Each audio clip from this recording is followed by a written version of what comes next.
Ju njohim me edicionin informativ të lajmeve. Kjo është Radio 7.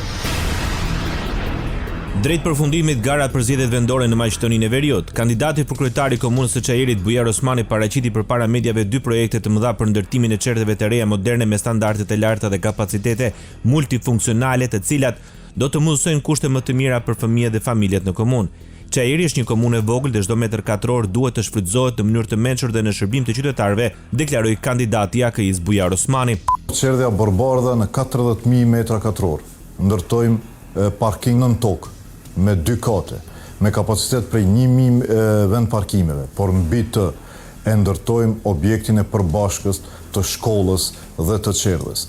Por mbi objektin arkitektët botror kam paraparë që të bëjnë edhe një kënd lojrash, që me një hapësirë të krijohen 3 funksione.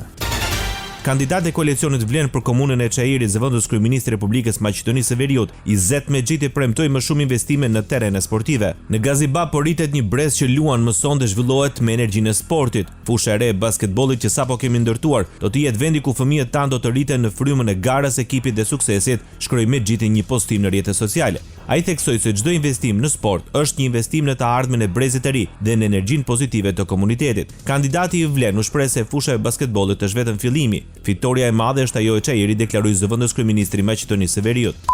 Në përfundim pra të infrastrukturës nëntoksore në lagjen e Gazibabës, kjo fushë e cila nuk ka qenë në gjendje të mirë, sot është renovuar dhe është ndoshta fusha më moderne, ultra moderne në nivel të Maqedonisë, në nivel qytetit të Shkupit.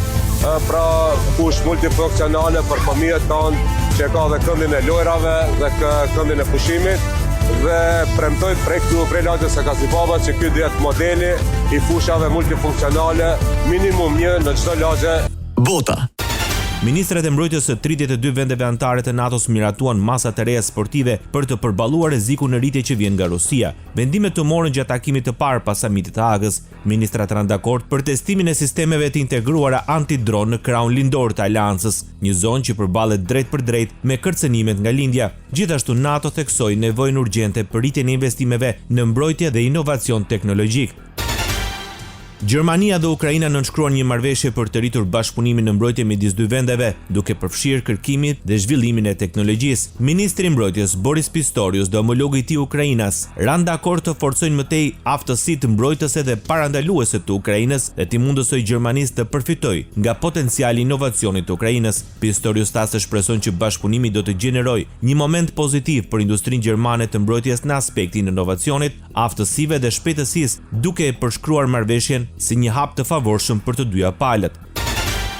Gjermania do të vendosë avion Eurofighter në bazën ushtarake polake në Malbork për të mbrojtur më mirë vendet lindore të NATO-s, njoftoi ministri gjerman i mbrojtjes Boris Pistorius. Tha se do të kontribuojmë në mbrojtjen e krahut lindor përmes fluturimeve patrulluese. Kjo na bën më aktiv, të pranishëm dhe të dukshëm në kufirin lindor të aleancës, shtoi ai. Kur presidenti rus Vladimir Putin provokon kufit tan, qoftë në Poloni, Estoni apo diku tjetër, ne reagojmë me vendosmëri, shpejtësi dhe efektivitet, deklaroi ministri gjerman i mbrojtjes. Deri më sot Gjermania ka vendosur 4 avion Eurofighter që mund të marrin pjesë në patrullime të armatosura mbi Poloni.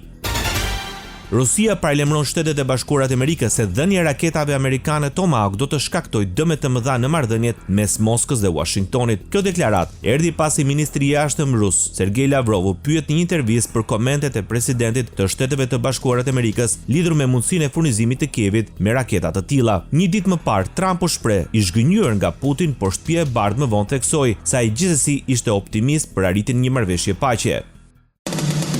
Ndoqët lajmet shkurt në Radio 7, zëri pozitiv i qytetit.